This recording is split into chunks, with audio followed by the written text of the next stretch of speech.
Senado, susugurin ng komunista? Di umano. Pasok! Sana wag magmadali masyado yung Senado dun sa kanilang inaasahang aksyon kasi para silang babiyahin ng jeep, hindi pa puno, gusto nila umarangkada. At pag umarangkada sila, ang mangyayari, ang may iwan, yung katotohanan, pananagutan, at yung katarungan. At ang lalim nung analogy niya. Parang kinumpara ang Senado sa jeep. No isang araw, parang ang ginamit niya example, isang beauty queen. Ang lalalim ng mga tirada mo, Percy, baklang-bakla. Hindi ako bakla. Hindi, ay, walang masama wala akong sinasabi baka sabihin nyo, judgmental ako sa bakla. Pero syempre kasi kung magiging bakla ka, magpaganda ka naman, pambihira.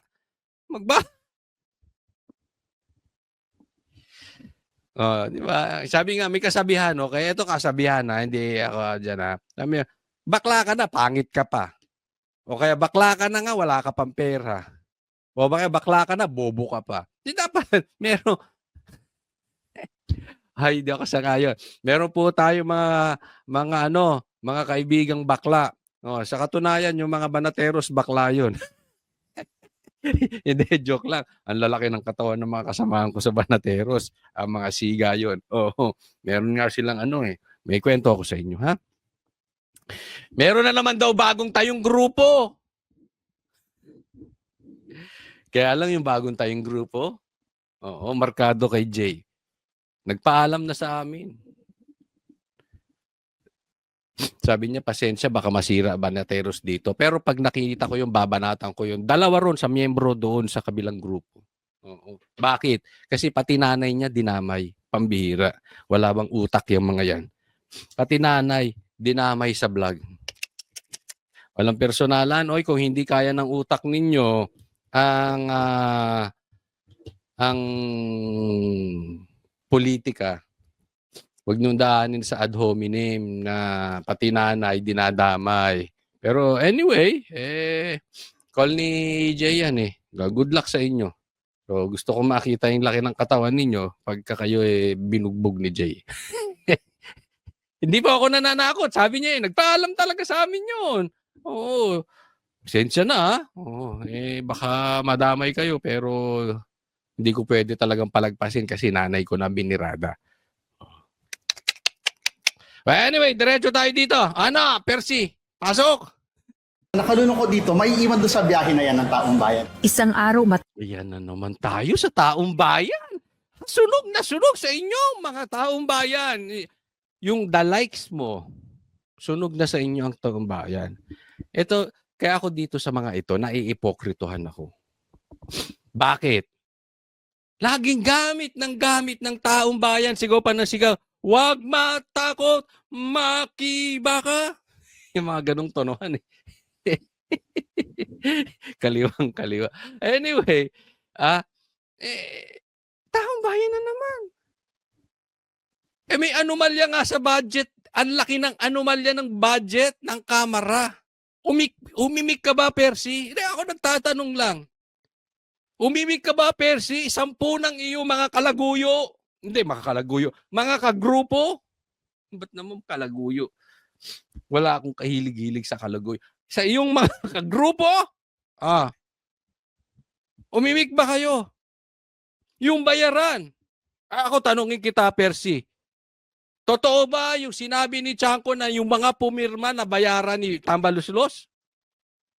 I-deny mo. Kayo mga pumirma ng impeachment ni BP Sara, i-deny nyo, hindi kayo tumanggap ng pera kay Tambaluslos. Ngayon, taong bayan na naman. Wala naman kayong nasilip ko, hindi si BP Sara. Nasilip mo na ba si Tambaluslos? Hindi, hamon ko sa'yo. Kaya mo bang silipin si Tambaluslos? Paano naging taong bayan? Sa tingin mo, mas matino si Tambaluslos kesa kay BP Sara? Kung pag-uusapan natin korupsyon, sa tingin mo, hindi mas korap si Tambaluslos kay BP Sara? Tapos apektado taong bayan? Anong kaplastikan niyang, Percy? Pero eto balita ko. Simulan natin dun sa balita. Kasi may kumakalat. Sa katunayan, pumasok sa group chat namin. Ha? Meron daw magpupunta sa Senado. Manunood ng hearing. Abangan nyo mamaya-maya lang. Manunood ng leading, ng hearing, mga komunista. Yung sigaw na, "Huwag matakot, makibaka." Ganun pa to, no? Makibaka, huwag matakot. Di ba? Gagawin yung palengke Senado. Ang tanong, paano makakapasok yung mga lintekas na yan? E di sino pa magpapapasok niyan? Pag ang komunista nakapasok sa loob, sino nagpapasok? E di komunista rin. Kasi may pangalan yan. Bawat senador may pangalan, may listahan. Sino yung bisita nila? Kaya bukas, pagka may sigaw ng sigaw, pasigaw-sigaw dyan. Checkin nyo kaninong bisita ito. Pinasok ba tayo ng komunista? Kasi hearing to na Senado, hindi to kalsada. Gusto nyo mag-rally? O di doon kayo sa tapat ng Liwasang Bonifacio. Ba't kayo papasok sa Senado? Fake news ba ako? O abangan nyo maya-maya lang. Abangan ninyo kung fake news si Cotsoli. Sana nga, hindi totoo yung nadinig ko. Kasi kababuyan na yung ginagawa ninyo. Wala na kayong alam, buti sana yung mga pasigaw-sigaw nyo patas. Yung bang lahat, sinilip mo yung confidential funds dito, silipin mo lahat yung confidential funds. Sinisilip mo yung budget nito, silipan kayo ng budget. Hindi yung galit na galit lang kayo sa Duterte. Ba't ba kayo galit na galit? Ay, sa bagay. Alam mo naman to si BP Sara. I may disagree with BP Sara sa ibang mga desisyon niya sa buhay. Pero sa paglaban sa komunista, saludo ko dyan. Si PRRD naman, paglaban sa mga durugista, saludo ko dyan. Pag pinagsama mo, tanggalin mo ang durugista at komunista sa bansang Pilipinas, matahimik. Tingnan mo lang. Agree, Percy? Yan ang isigaw ng sigaw. Sino bang ang daming napatay ng mga sundalo ng mga yan? Bakit nakabalik? Papayag ba kayo mga sundalo? Ay, may nadinig ako sa sundalo. Hindi ko nasasabihin. Pero papayag ba kayo ng ganun? Mga kabaro nyo napatay ng mga ito. Di umano. Susugod pa sa Senado? Wow. Yung katarungan. At ang nakalulungkot dito, may iwan doon sa biyahe na yan ng taong bayan. Isang araw matapos ihain ng Kamara sa Supreme Court ang motion for reconsideration nito, kaugnay ng ruling sa impeachment case laban kay Vice President Sara Duterte, may panawagan naman ng ilang kongresista sa Senado. Ito ay ang huwag madaliin ang pagdidesisyon. Bukas, araw ng Miyerkules, August 6, nakatakdang talakayin ng Senado ang issue ng impeachment. Kasunod dito ng ruling ng Korte Suprema na nagdedeklarang unconstitutional ang articles of impeachment na iniendorso ng Kamara. Ayon sa ilang kongresista, Etong mga tatlong ito ang malilinis. Hindi ko kilala ito. Napakalinis na itong mga ito. Wag daw madaliin ng Senado. Ano masabi ng Supreme Court? Di ba? Executory na yun. Sino ba dapat masunod? Sino bang kayo ba? O Supreme Court? Ito bang si Percy? Ito bang bata ni Tambana sa Tingog? O sino bang mas may alam sa batas? Itong mga to o Supreme Court? Wow. Alam niyo ba kung paano ka maging Chief Justice o Justice ng Supreme Court? Lalim ng pinag-aralan nyo. Samantalang si Rizal nga hindi nila alam yung crime is personal, hindi nga niya alam. Nagmukha siyang tanga kay PRRD. Tama o tamang-tama?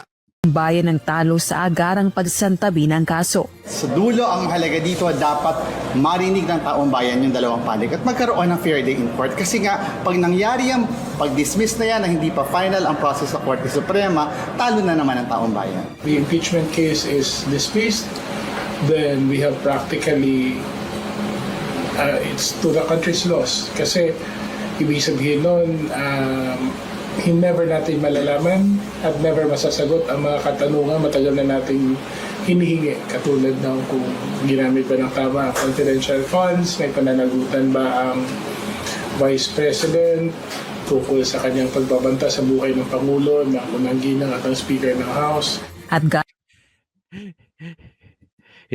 Hindi daw masasagot yung mga katanungan ng taong bayan. Hindi masasagot yung katanungan o yung katanungan ni Tambaluslos, yung boss mong si Tambaluslos. Oh. Hindi nyo alam yung anomalya ng budgetan? Ha? Tingog ka, hindi mo alam? Wow, ang linis mo, Teng. Ang linis nito. Ang linis nitong mama na ito. Wow. Ikaliwat kanan na nga ang sabi sa inyo, may 7-7 kayo, at sabi ni Magalong, even yung kasamahan yung kongresista, nakasamahan nyo rin, siya pa nga ang campaign manager ng alyansa na si Chanco. Binubulkar yung kalokohan ninyo. Tapos ikaw, ito, haharap ka, parang wala kayong alam, tapos kasalanan ni Sara, parang ang titino ninyo. Nagawa mo bang silipin yung boss mong si Tamba? Kung hindi kayo mga double standard, ang pa-plastic ninyo. Diba? Ba't hindi nyo labanan yung hamon ni Chanco? Magpakitaan kayo ng cellphone. Ang linis mo, Teng. Linis. Linis ng boss mo. At ang Speaker ng House. At gaya ng panawagan ng ilang individual kabilang na Senador Kiko Pangilinan, binigyang diin ng isang kongres. Ano ba style talaga nito si Kiko? Style ba yung ganyan sa buhok? Ano ba yung uso? Pag artista ba asawa mo, kahit na bado yung pauso mo, okay lang, pauso ka na lang. Pag artista asawa mo, basta kahit tumigop ka ng sabaw nang wala ka nahihigop. Yung lahat ng kabado yan, yung kaplastikan at kakornihan, okay lang kasi artista asawa mo. Nakaw.